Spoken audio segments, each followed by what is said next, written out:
Hi everybody. ഈ ക്ലാസ്സിൽ നമ്മൾ നോക്ക വിഹാറിൻ്റെ നോട്ട്സാണ് പരിചയപ്പെടാൻ പോകുന്നത്.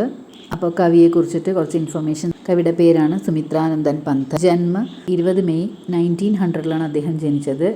അദ്ദേഹത്തിന് മൃത്യു സംഭവിച്ചിരിക്കുന്നത് 28 ഡിസംബർ 1977 അദ്ദേഹം എഴുതിയ പ്രമുഖമായിട്ടുള്ള കൃതികളാണ് വീണ, സ്വർണാധൂളി, യുഗ്പത്, ലോകായതൻ, ചിദംബരം.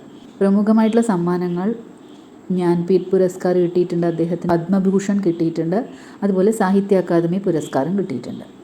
അപ്പോൾ നമുക്ക് ഇനി ആ പോയത്തിൻ്റെ അർത്ഥത്തിലേക്ക് കടക്കാം. ആ ഫസ്റ്റ് പാരഗ്രാഫിൻ്റെ അർത്ഥമാണ് ഇവിടെ കൊടുത്തിരിക്കുന്നത്. ശാന്ത് സ്നിഗ്ധ ജ്യോത്സ്ന ഉജ്വൽ മുതൽ സിംറ്റി ഹെ വർത്തുൽ മൃദുൽ ലഹർ വരേക്കുള്ളത്. ചാരോ ഓർ ശാന്ത് തരൽ ചാന്ദിനി ഫൈലി ഹുയി ഹെ. ആകാശ് പൃഥ്വി കോ ടക്ടക്കി ലഗാക്കർ ദേഖ് രഹാ ഹെ. അതായത് ഇവിടെ കവി അന്തരീക്ഷത്തിനെ ഡിസ്ക്രൈബ് ചെയ്യുകയാണ്. ചാരോ ഓർ എന്ന് വെച്ചാൽ 4 ഡയറക്ഷൻസിലും. ശാന്ത് തരൽ ചാന്ദിനി ഫൈലി ഹെ എന്ന് വെച്ചാൽ നിലാവുള്ള ഒരു രാത്രിയുടെ കാര്യമാണ് ഇവിടെ ഡിസ്ക്രൈബ് ചെയ്യുന്നത്. ആകാശ് പൃഥ്വി കോ ടക്ടക്കി ലഗാക്കർ ദേഖ് രഹാ ഹെ എന്ന് വെച്ചാൽ ആകാശം പൃഥ്വിയെ, അതായത് ഭൂമിയെ കണ്ണിമ ചിമ്മാതെ നോക്കിക്കൊണ്ടിരിക്കുന്ന ഒരു അവസ്ഥയിലാണ് ഈ കവി എഴുതുന്നത്. ऐसे ही शांत एवं शब्दरहित वातावरण में गंगा नदी के जल में नौका विहार के लिए निकले हैं कवि. ഈ പറഞ്ഞിരിക്കുന്ന പോലെ സൈലൻ്റ് ആയിട്ടുള്ള ഒരു അന്തരീക്ഷത്തിലാണ് കവി ഗംഗാനദിയിൽ ഒരു ബോട്ട് സവാരിക്കായിട്ട് ഇറങ്ങുന്നത്. അപ്പോൾ ഈ ലൈൻസിൽ പറഞ്ഞിരിക്കുന്നത് ഗംഗാനദിയെ മാനവീകരണം, അതായത് ഹ്യൂമൻ ക്വാളിറ്റീസോട് കൂടിയിട്ടുള്ള ഒരു നദിയായിട്ടാണ് കവി വിവരിച്ചിരിക്കുന്നത്.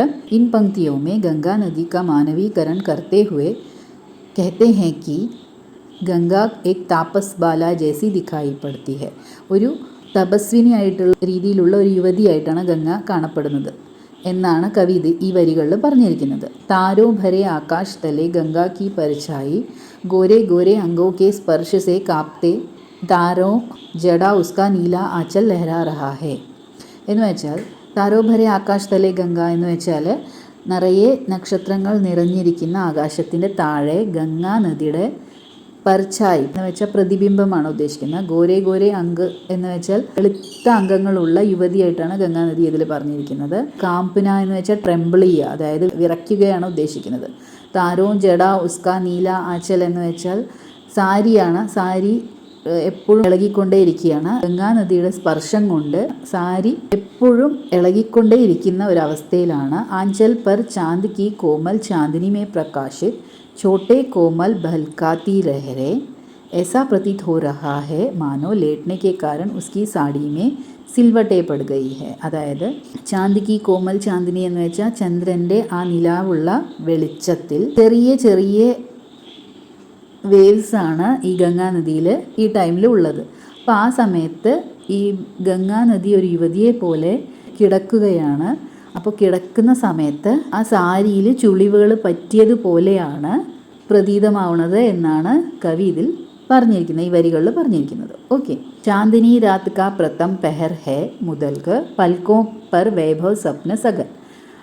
അപ്പോൾ ഈ വരികളിൽ കവി ചാന്ദിനി രാത്തിലെ പ്രഥം പെഹർ, ആദ്യത്തെ യാമത്തിലാണ് ഗംഗാനദിയിലുള്ള യാത്രയ്ക്കായിട്ട് ഇറങ്ങുന്നത്. അതാണ് ഫസ്റ്റ് വരി. ചാന്ദിനി രാത് കെ പ്രഥം പെഹർ മേ गंगा की धारा में नौका विहार के लिए निकले कवि कहते हैं कि लंगर उठते ही छोटी छोटी नावें अपने पाल रूपी पंख खोलकर हंसिनियों के समान धीरे धीरे गंगा में तैरने लगी. എന്ന് വെച്ചാൽ ആ ബോട്ട് യാത്ര പുറപ്പെടുന്ന സമയത്ത് ഹംസങ്ങൾ എന്ന് വെച്ചാൽ അരയന്നങ്ങളെ പോലെ അതിൻ്റെ ഫെദേഴ്സ് പറന്ന് മുമ്പോട്ട് പോകുന്നത് പോലെ, അതായത് അരയന്നങ്ങൾ ഫെദേഴ്സ് പറപ്പിച്ച് മുൻപോട്ട് പോകുന്ന പോലെയാണ് ബോട്ടുകളും അതിൻ്റെ ലങ്കർ തുറന്നിട്ട് മുൻപോട്ട് പോകുന്നത് എന്നാണ് കവി പറയുന്നത്. ഗംഗാ കാ ജൽ ശാന്ത് ഓർ നിശ്ചൽ ഹെ ജോ ദർപ്പൺ കെ സമാൻ സുശോഭിത് ഹെ. ഗംഗാ നദിയിലെ ജലം വളരെയധികം ശാന്തവും നിശ്ചലവുമാണ്, അതുപോലെ ക്രിസ്റ്റൽ ക്ലിയർ ആയിട്ടുള്ള വെള്ളമാണ് അതിലെ. അതുകൊണ്ട് തന്നെ ഒരു ദർപ്പണം പോലെയായിട്ടാണ് കവി ഇതിൽ ഗംഗാ നദിയിലെ ജലത്തിനെ പറഞ്ഞിരിക്കുന്നത്. उस जल रूपी स्वच्छ दर्पण में चांदनी में नहाया रेतीला तट प्रतिबिंबित होकर दुगने परिमाण में व्यक्त हो रहा है എന്ന് വെച്ചാൽ ഗംഗാനദിയിലെ വെള്ളത്തിൽ ആ ഗംഗാനദിയിലെ 2 കരകളും കുളിച്ചിരിക്കുകയാണ്. ആ കുളിച്ചിരിക്കുന്ന സമയത്ത് ഈ രണ്ട് കരകളും, തട്ടെന്ന് വെച്ചാൽ കരകളാണ്, ഗംഗാനദിയിലെ കരകൾ എങ്ങനെയാണ് കാണപ്പെടുന്നത്? പ്രതിബിംബം അതിൻ്റെ 2 ഇരട്ടി വലുപ്പത്തിലാണ് ആ കരകളിലെ പ്രതിബിംബം കാണപ്പെടുന്നത്. ഗംഗാ തട്ട് पर शोभित काला कंकर का राजभवन भी दिखाई पड़ता है. यह राजमहल ऐसा प्रतीत होता है कि यह राजमहल गंगा के जल में निश्चिंत होकर सो रहा है और उसकी झुकी पलकों में वैभव रूपी स्वप्न तैर रहा है. ഈ ഗംഗാ നദി കരയിൽ തന്നെ വലിയൊരു പാലസ് ഉണ്ട്. അതാണ് കാലാകങ്കർ പാലസ്, രാജ്ഭവൻ എന്ന് അറിയപ്പെടുന്നത്. ആ കാലാകങ്കർ രാജ്ഭവൻ എങ്ങനെയാണ് കാണപ്പെടുന്നതെന്ന് വെച്ചാൽ വളരെ കംഫർട്ടബിൾ ആയിട്ടുള്ള രീതിയിൽ ഈ പാലസ് ഈ ഗംഗാ നദി തീരത്ത് ഉറങ്ങുന്ന പോലെയാണ് കവിക്ക് തോന്നുന്നത്. അതുപോലെ അത് ഉറങ്ങുന്ന സമയത്ത് തന്നെ അതിൻ്റെ താഴ്ന്നിരിക്കുന്ന പൽക്കെ എന്ന് വെച്ചാൽ ഐ ലിഡാണ് ഉദ്ദേശിക്കുന്നത്, കണ്ണുകളിൽ അത് സ്വപ്നം കണ്ടുകൊണ്ടിരിക്കുകയാണ്. എങ്ങനത്തെ സ്വപ്നമാണ്? പ്രോസ്പാരിറ്റിയുടെ സ്വപ്നമാണ് കാണുന്നത് എന്നാണ് കവി ഇതിൽ പറയുന്നത്. വൈഭവ് സ്വപ്നം എന്ന് വെച്ചാൽ പ്രോസ്പാരിറ്റിയുടെ സ്വപ്നമാണ് കണ്ടുകൊണ്ടിരിക്കുന്നത്. അതാണ് ആ പാരഗ്രാഫിലെ അർത്ഥം. ഇനി നമുക്ക് അടുത്ത പാരഗ്രാഫ്, നോഖ സെ ഉട്ടി ജൽ ഹിലോർ ദിക് മുതൽക്ക് ദിഖ്ലാത്ത മുഗ്ധ സ റുക് റുക്. നൗക്ക കുറേശ്ശെ ഇങ്ങനെ മുൻപോട്ട് പോകുന്ന സമയത്ത് നൗക്ക വളരെയധികം, അതായത് ബോട്ട് വളരെയധികം ഇളകുകയാണ്. ആ ഇളക്കത്തിൽ ആകാശത്തിൻ്റെ 2 അറ്റങ്ങളും ഇളക്കം തട്ടിയ പോലെയാണ് കാണപ്പെടുന്നത് എന്നാണ് ആ ഫസ്റ്റ് ലൈനിലെ അർത്ഥം. नौका के हिलने से आकाश इस छोर से उस छोर तक हिलता प्रतीत होता है. तारे भी अंदर के जल से लुक चुप के कुछ ढूंढ रहे हैं ऐसा लगता है. സ്റ്റാർസിൻ്റെ പ്രതിബിംബം കാണുന്നുണ്ട് ഈ ജലത്തിൽ. അതും എന്തോ തിരയുന്ന പോലെയാണ്. ഇടയ്ക്ക് കാണുന്നുണ്ട്, ഇടയ്ക്ക് കാണുന്നില്ല. അതായത് അതിൽ വേവ്സ് വരുന്ന സമയത്ത് ഇടയ്ക്ക് ഈ സ്റ്റാർസിനെ കാണും, ഇടയ്ക്ക് കാണില്ല എന്നാണ് ആ വാക്യങ്ങളുടെ അർത്ഥം. ശുക്ര താര കി പരിഛായി ഭി ജൽ മേ കിസി സുന്ദർ പരി കി തര ദിഖായി ദേത്തി ഹെ. ശുക്രൻ്റെ പ്രതിബിംബവും പർഛായിയും ഇതിൽ കാണപ്പെടുന്നുണ്ട് എന്നാണ് പറയുന്നത്. അത് കാണപ്പെടുന്ന സമയത്ത് തന്നെ അത് ശരിക്കും ഒരു പരീനെ പോലെ, ഒരു ഏഞ്ചലിനെ പോലെയാണ് ആ പ്രതിബിംബം എന്നാണ് കവി പറയുന്നത്. ജैसे कोई युवती मुग्धा होकर अपने मुख को घूंघट में छिपा लेती है, वैसे ही दशमी का चांद का तिरछा मुख लहरों की चंचलता में कभी दिखाई पड़ता है और कभी छिप जाता है. അതായത് ഒരു യുവതിയെ പോലെ, യുവതി തൻ്റെ സാരിയിൽ അവളുടെ മുഖം ഒളിപ്പിച്ച് ഇടയ്ക്ക് കാണിക്കുന്നത് പോലെ ദശമി ചന്ദ്രൻ, കുറച്ച് സ്ലാൻറ്റിംഗ് ആയിട്ടുള്ള മുഖമാണ് ഉദ്ദേശിക്കുന്നത്. അത് ദശമി ചന്ദ്രൻ്റെ ആ മുഖം പോലും അതിൻ്റെ പ്രതിബിംബം ഇടയ്ക്ക് കാണപ്പെടുന്നുണ്ട്, ഇടയ്ക്ക് കാണാതാവുന്നുണ്ട് എന്നാണ് ആ വരികളിലെ അർത്ഥം. അബ് പഹുച്ചി ചപ്പല ബീച്ച് ധാർ മുതൽക്ക് ഛായാക്കോ കോക്കി കാ വിലോക്ക്. ആ ബോട്ട് ഇപ്പോൾ ശരിക്ക് മധ്യധാറിലെത്തി, അതായത് പുഴയുടെ നടുക്കെത്തി എന്നാണ് ആ വാക്യങ്ങളിലെ അർത്ഥം. നാവ് തബ് ചന്ദ്രമാ കി ചാന്ദിനി മേ റേത്തീല തട്ട് സ്പഷ്ട ദിഖായി നഹി ദേത്ത. അതായത് ഇപ്പോൾ 2 കരകളും ക്ലിയർ ആയിട്ട് കാണപ്പെടുന്നില്ല എന്നാണ് പറഞ്ഞിരിക്കുന്നത്. ധാരാരൂപി നായിക കെ പത്ലെ കോമൽ ശരീർ കോ ആലിംഗൻ करने के लिए व्याकुल है दोनों तट जिसके लिए उन्होंने अपनी दोनों बाहें फैला रखी है. അതായത് 2 തീരങ്ങളും പുഴയെ ആലിംഗനം ചെയ്യാൻ വേണ്ടിയിട്ട് വളരെ വ്യാകുലമായിട്ട് കാത്തിരിക്കുന്നത് പോലെയാണ് കവിക്ക് ഈ തീരങ്ങൾ കാണുന്ന സമയത്ത് തോന്നുന്നത്. ഈ തീരങ്ങൾ തൻ്റെ കൈകൾ തുറന്ന് പുഴയെ ആലിംഗനം ചെയ്യാൻ വേണ്ടി നിൽക്കുന്നത് പോലെയാണ് തോന്നുന്നത്. क्षितिज पर जो वृक्ष देखकर ऐसा लगता है कि नीले आकाश के विशाल नेत्र से धरती को अपलक होकर निहार रहे हैं. क्षितिജ് എന്ന് വെച്ചാൽ ഹൊറിസോൺ ആണ് ഉദ്ദേശിക്കുന്നത്. ഏറ്റവും അറ്റത്ത് നിൽക്കുന്ന, കാണാമറയത്തായിട്ടുള്ള രീതിയിൽ, ചെറിയ രീതിയിൽ നിൽക്കുന്ന വൃക്ഷങ്ങൾ എങ്ങനെയാണ്, ആകാശവും വൃക്ഷവും എങ്ങനെയാണ് നിൽക്കുന്നത് എന്ന് വെച്ചാൽ ആകാശത്തിൻ്റെ ആ വിശാലമായിട്ടുള്ള നേത്രങ്ങൾ വിടർന്ന് തുറന്ന് നിന്നിട്ട് ധർത്തിയെ, അതായത് ഭൂമിയെ അപലക് ഹോക്കർ നിഹാർ രഹേ ഹെ എന്ന് വെച്ചാൽ കണ്ണിമ ചിമ്മാതെ നോക്കി നിൽക്കുകയാണ് ഭൂമിയെ എന്നാണ് അതിൻ്റെ അർത്ഥം.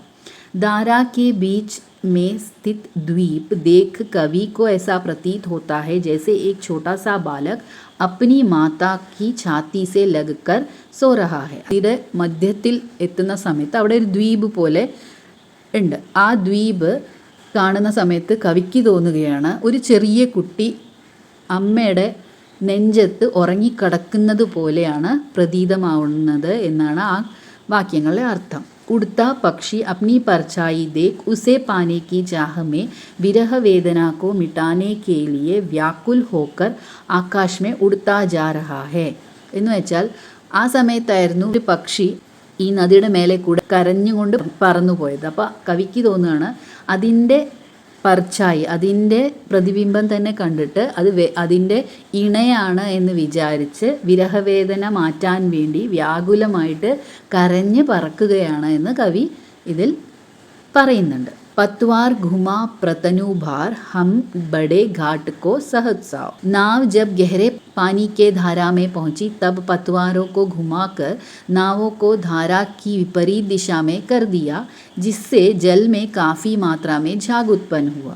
എന്ന് വെച്ചാൽ ആ മധ്യത്തിൽ എത്തി നദിയുടെ ആ സമയത്ത് വളരെയധികം വെള്ളം ഫോഴ്സോടുകൂടി ഒഴുകാൻ തുടങ്ങിയ ആ ഒരു സമയത്ത് ഇവർ ബോട്ട് തിരിച്ചു. ആ വെള്ളത്തിൽ ഇവർ ഫോഴ്സോട് കൂടിയിട്ട് ബോട്ട് തിരിക്കാൻ ശ്രമിക്കുന്ന സമയത്ത് വളരെ അധികം പത പോലെ, ജാഗ് എന്ന് വെച്ചാൽ പതയാണ്, പത ഉണ്ടാവുകയാണ് ചെയ്യുന്നത്.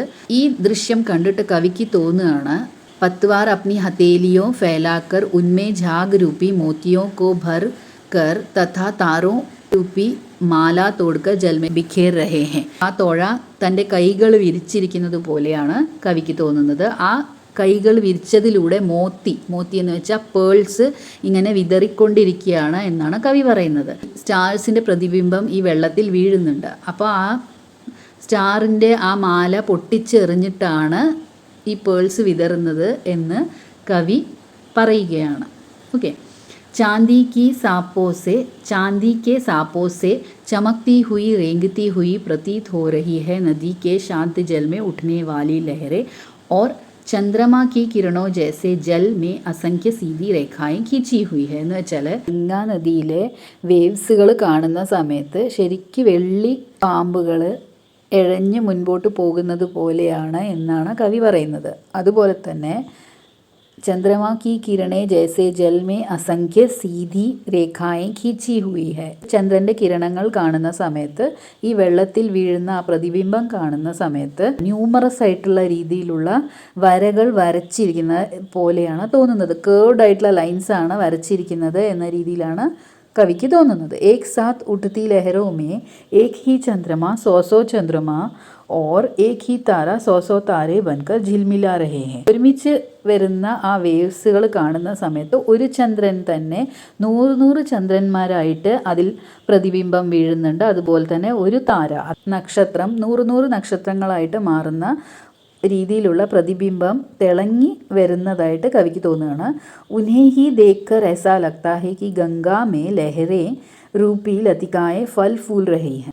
വള്ളികൾ വിരിഞ്ഞ് പൂക്കളുണ്ടായി പുഷ്പിച്ച് ഫലങ്ങളുണ്ടായി നിൽക്കുന്നത് പോലെയാണ് ആ നദിയിലെ ഈ വേവ്സുകൾ കാണുന്ന സമയത്ത് കവിക്ക് തോന്നുന്നത്. കിനാരെ പർ പहुंचते ही നദി की गहराई कम होने लगी. ബോട്ട് തിരിച്ച് തീരത്തേക്ക് അടുക്കുന്ന സമയത്ത് വെള്ളത്തിന്റെ ആഴം, ഡെപ്ത് കുറഞ്ഞു തുടങ്ങി.